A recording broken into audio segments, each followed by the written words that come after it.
رزق کے لیے قرآنی وظیفہ۔ السلام علیکم۔ رزق انسان کی بہت بڑی ضرورت ہے جس کے بغیر گزارا نہیں۔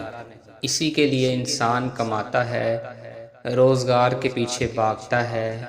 آج میں آپ کے لیے رزق کے حصول اور اس میں برکت کا بہت ہی مجرب قرآنی وظیفہ لے کر آیا ہوں، جس کے کرنے سے انشاءاللہ آپ کو وہاں سے رزق ملے گا جہاں سے آپ کو گمان بھی نہیں ہوگا۔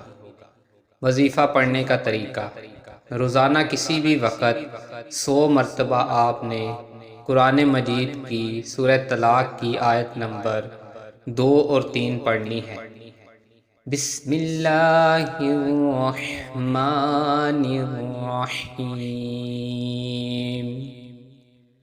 وَمَن يَتَّقِ اللَّهَ يَجْعَل لَّهُ مَخْرَجًا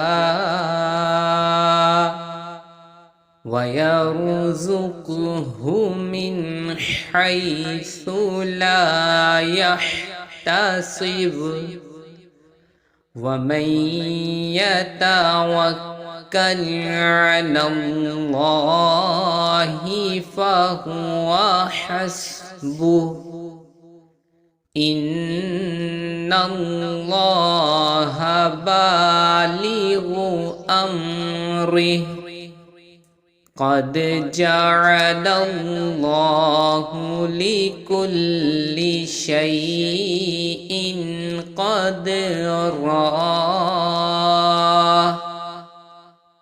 اور اس کے اول اور آخر ایک مرتبہ درود ابراہیمی لازمی پڑھیں۔ انشاءاللہ اس عمل کے کرنے سے آپ کو رزق بھی ملے گا اور اس میں برکت بھی ہوگی۔